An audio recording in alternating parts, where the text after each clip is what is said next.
নমস্কার দর্শক বন্ধুরা, সবাইকে আন্তরিকভাবে স্বাগত জানিয়ে শুরু করছি আজকের রেসিপি।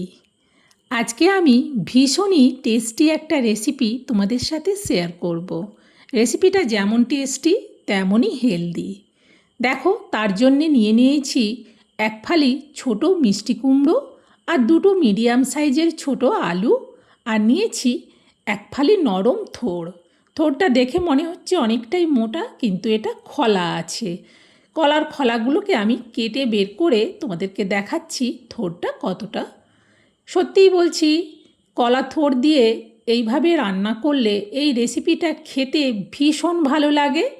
আর এটা কিন্তু রুটি, পরোটা, লুচি, ভাত, মুড়ি সবের সাথে দারুণ লাগবে খেতে। তোমরা কেউ স্কিপ করে রেসিপিটা দেখো না। আমি কিভাবে রান্না করব সেটা কিন্তু প্রথম থেকে শেষ পর্যন্ত আমার সাথে থেকে পুরো রেসিপিটা দেখো, তাহলে তোমরাও বাড়িতে খুব সহজেই বানিয়ে নিতে পারবে। দেখো, কলা থোড়ের খোসাটা বাদ দিয়ে দিয়েছি। এখন আমি এই সবজিগুলো ভালোভাবে কেটে নেব। কেটে পরিষ্কার করে ধুয়ে নেব। ধুয়ে নিয়েই কিন্তু ফিরে আসব। তোমরা আমার সাথে থেকে পুরোটা দেখো। দেখো, সবজিগুলো কেটে ধোয়ার পরও আলাদা আলাদা করে রেখেছি।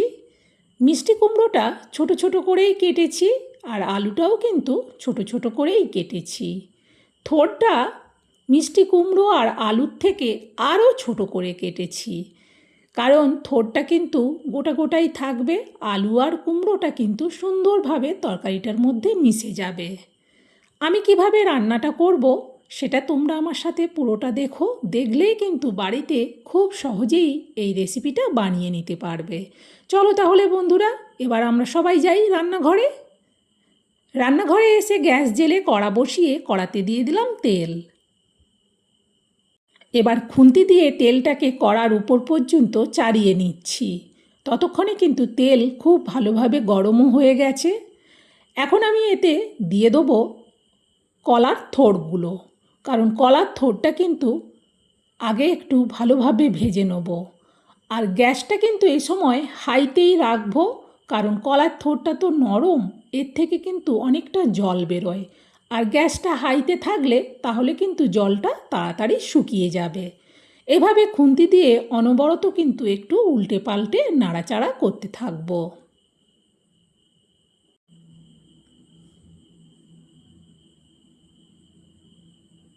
যেহেতু গ্যাসটা বাড়ানো আছে, সেই জন্যে কিন্তু জলটা তাড়াতাড়ি টেনে যাচ্ছে। দেখো, থোড়টা কিন্তু অনেকটাই ভাজা ভাজা হয়ে এসেছে।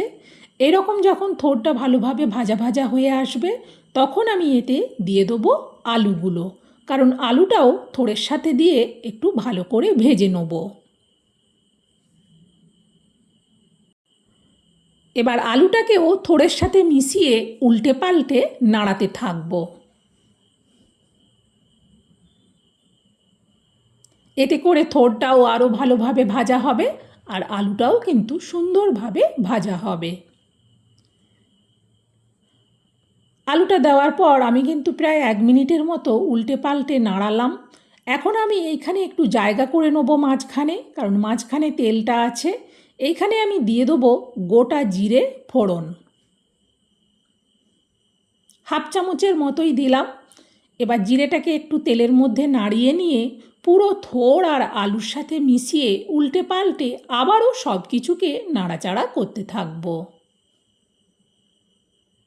সবজি ভাজার সুন্দর গন্ধ বেরোচ্ছে, তার সাথে কিন্তু জিরেটারও বেশ ভালো গন্ধ বেরোচ্ছে। মাঝখানে আবারও একটু জায়গা করে নিচ্ছি।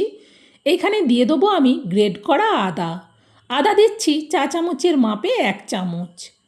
ওই তেলের মধ্যে আদাটাকে আগে একটু নাড়িয়ে নেব, তারপর পুরো থোড় আর আলুর সাথে মিশিয়ে আদাটাকেও এবার ভাজতে থাকবো। আদা থেকে সুন্দর কিন্তু ভাজা গন্ধ বের হচ্ছে। এখন আমি এতে দিয়ে দেবো মিষ্টি কুমড়োগুলো, কারণ মিষ্টি কুমড়োগুলোও কিন্তু এর সাথে মিশিয়ে ভালোভাবে ভাজবো। সব মিষ্টি কুমড়োটা দিয়ে দিলাম। এবার খুন্তি দিয়ে উল্টে পাল্টে আলু, থোড় আর মিষ্টি কুমড়োটাকে নাড়াচাড়া করতে থাকবো।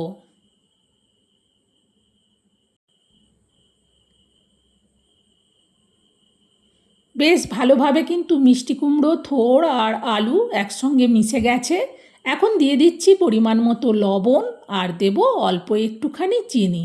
লবণ চিনি দেওয়ার পর আবারও খুন্তি দিয়ে ভালো করে থোড়, আলু, মিষ্টি কুমড়ো শুদ্ধ সবকে নাড়াতে থাকবো। যেহেতু থোড়টা নরম, সেই জন্যে লবণ দেওয়ার ফলে কিন্তু কমতে শুরু করেছে। দিয়ে দিচ্ছি এবার পরিমাণ মতো হলুদ আর দেব পরিমাণ মতো লঙ্কার গুঁড়ো। তবে ঝালটা যে যেমন পছন্দ করো সেই অনুযায়ী কেউ ঝাল কম দিতে পারো, আবার কেউ বেশিও দিতে পারো। ভালো করে খুন্তি দিয়ে হলুদ আর লঙ্কার গুঁড়োটা সব কিছুর সাথে মিশিয়ে আরও বেশ ভালোভাবে ভাজা ভাজা করে নিচ্ছি। সব কিছুকে বেশ সুন্দরভাবে ভাজা ভাজা করে নিয়েছি। এখন দিয়ে দিচ্ছি পরিমাণ মতো জল। জল দেওয়ার পর খুন্তি দিয়ে নাড়িয়ে দেখে নিলাম জলের পরিমাণ ঠিকই আছে। এবার এটা ঢেকে দেবো। গ্যাসটাকে এবার হাইতেই একেবারে রাখলাম, তাহলে তাড়াতাড়ি ফুটে উঠবে। ফুটে ওঠার আওয়াজ হতেই কড়ার ঢাকনাটা খুলছি। এখন সবেমাত্র ফুটেছে। খুন্তি দিয়ে নাড়িয়ে দেখে নেওয়ার পর এটা আবারও ঢেকে দেবো। এবার কিন্তু গ্যাসটাকে কমিয়ে রাখবো। মিনিট তিনেক বাদেই আমি কিন্তু কড়ার ঢাকনাটা আবারও সরাচ্ছি। দেখো তরকারিটা আস্তে আস্তে ফুটছে। খুন্তি দিয়ে আগে ভালো করে তরকারিটাকে নাড়াচাড়া করে দেখে নিচ্ছি।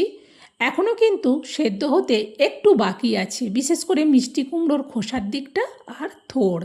দেখে নেওয়ার পর দিয়ে দিচ্ছি এবার ভাজা ধনে গুঁড়ো চা চামচের মাপে হাফ চামচ, আর দেব গরম মশলা আর জিরে মেশানো ভাজা গুঁড়ো হাফ চামচ। ভালো করে সব কিছুকে তরকারিটার মধ্যে মিশিয়ে দিলাম। মিশিয়ে দেওয়ার পর এটা আবারও ঢেকে দেবো। গ্যাসটা কিন্তু কমানোই থাকবে। আবারও মিনিট তিনেক বাদে আমি কিন্তু কড়ার ঢাকনাটা সরাচ্ছি। যখনই ঢাকনাটা সরালাম ভীষণ সুন্দর সেন্ট রেসিপিটা থেকে। এখন কিন্তু সব কিছু বেশ ভালোভাবে সেদ্ধ হয়ে গেছে। খুন্তি দিয়ে ভালো করে নাড়াচাড়া করে তরকারিটাকে একটু মাখো মাখো করে নিলাম। এবার রেসিপিটা আর কোনো কিছু করার দরকার নেই, নাবিয়ে নেব। এই দুর্দান্ত টেস্টি রেসিপিটা রাখার জন্যে এরকম একটা বড় স্টিলের জায়গা নিয়েছি। সত্যিই বলছি বন্ধুরা, কলা থোড়ের এই ঘন্টর রেসিপিটা দুর্দান্ত লাগে। এটা দিয়ে রুটি পরোটা লুচি খেতে তো ভীষণ ভালো লাগে, ভাত মুড়ির সাথেও ভালো লাগবে। আমার এই রেসিপিটা যে কতটা টেস্টি সেটা তখনই তোমরা বুঝতে পারবে যখন আমার দেখানো পদ্ধতিতে বাড়িতে রান্না করে খাবে।